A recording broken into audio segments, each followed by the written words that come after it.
जय श्री गणेश चतुर्थी व्रत कथा। पौराणिक कथाओं के अनुसार विष्णु भगवान का विवाह लक्ष्मी जी के साथ तय हो गया था। विवाह की तैयारी होने लगी। सभी देवताओं को निमंत्रण भेजा गया, परंतु गणेश जी को निमंत्रण नहीं दिया। जब भगवान विष्णु की बारात जाने का समय आ गया, सभी देवता अपनी पत्नियों के साथ विवाह समारोह में आए। उन सब ने देखा कि गणेश जी कहीं दिखाई नहीं दे रहे हैं। तब वे आपस में चर्चा करने लगे कि क्या गणेश जी को न्योता नहीं दिया गया या स्वयं गणेश जी ही नहीं आए। सभी को इस बात पर आश्चर्य होने लगा। तभी सबने विचार किया कि विष्णु भगवान से इसका कारण पूछा जाए। विष्णु भगवान से पूछने पर उन्होंने कहा कि हमने गणेश जी के पिता भोलेनाथ महादेव को न्योता भेजा है। यदि गणेश जी अपने पिता के साथ आना चाहते हैं तो आ जाते, अलग से न्योता देने की कोई आवश्यकता नहीं थी। दूसरी बात यह है कि उनको 1.25 मन मूंग, 1.25 मन चावल, 1.25 मन घी और 1.25 मन लड्डू का भोजन दिन भर में चाहिए। यदि गणेश जी नहीं आएंगे तो कोई बात नहीं, दूसरे के घर जाकर इतना सारा खाना पीना अच्छा भी नहीं लगता।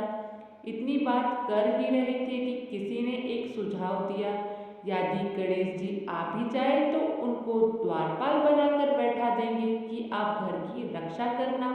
आप तो चूल्हे पर बैठकर धीरे धीरे चलोगे तो बारात में सबसे पीछे रह जाओगे। यह सुझाव भी सबको पसंद आ गया, तो विष्णु भगवान ने भी अपनी सहमति दे दी। होना क्या था, इतने में गणेश जी वहां आ पहुंचे और उन्होंने समझा बुझाकर घर की रखवाली करने बैठा दिया। बारात चल दी। तब नारद जी ने देखा गणेश जी तो दरवाजे पर ही बैठे हुए हैं, तो गणेश जी के पास गए और रुकने का कारण पूछा। गणेश जी कहने लगे कि विष्णु भगवान ने मेरा बहुत अपमान किया है। नारद जी ने कहा, आप अपनी मूषक सेना को आगे भेज दें तो वह रास्ता खोद देगी, जिससे उनके वाहन धरती में धंस जाएंगे। तब आपको सम्मानपूर्वक बुलाना पड़ेगा। अब तो गणेश जी ने अपनी मूषक सेना जल्दी से आगे भेज दी और सेना ने जमीन पोली कर दी। जब बारात वहां से निकली तो रथों के पहिए धरती में धंस गए। लाख कोशिश करी परंतु पहिए नहीं निकले। सभी ने अपने अपने उपाय किए, परंतु पहिए तो किसी से भी नहीं निकले, बल्कि जगह जगह से टूट गए। किसी की समझ में नहीं आ रहा था कि अब क्या किया जाए। अब तो नारद जी ने कहा, आप लोगों ने गणेश जी का अपमान करके अच्छा नहीं किया है। यदि उन्हें मनाकर लाया जाए तो आपका कार्य सिद्ध हो सकता है और यह संकट टल सकता है। शंकर भगवान ने अपने दूत नंदी को भेजा और वे गणेश जी को लेकर आए। गणेश जी का आदर सम्मान के साथ पूजन किया।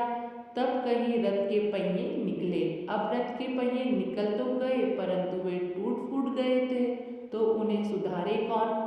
पास के खेत में ब्राह्मण काम कर रहा था, उसे बुलाया गया। ब्राह्मण अपना कार्य करने से पहले श्री गणेशाय नमः कहकर गणेश जी की वंदना मन ही मन करने लगा।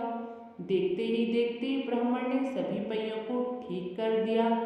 वह ब्राह्मण कहने लगा कि हे देवताओं, आपने सर्वप्रथम गणेश जी को नहीं मनाया होगा और न ही उनकी पूजन की होगी, इसलिए तो आपके साथ यह संकट आया है। हम तो मूर्ख अज्ञानी हैं, फिर भी पहले गणेश जी को पूजते हैं, उनका ध्यान करते हैं।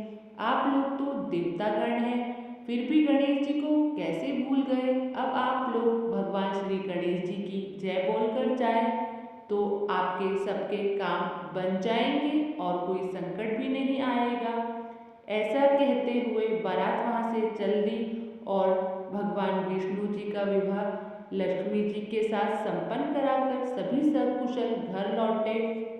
इसलिए किसी भी पूजा आराधना अनुष्ठान व कार्य में कोई विघ्न बाधा न आए, इसलिए सर्वप्रथम गणेश जी की पूजा करके उनकी कृपा प्राप्त की जाती है। उसी प्रकार किसी भी व्रत को पूरा करने के लिए सर्वप्रथम गणेश जी की कहानी सुनी जाती है, जिससे उन्हें व्रत का पूर्ण फल प्राप्त होता है।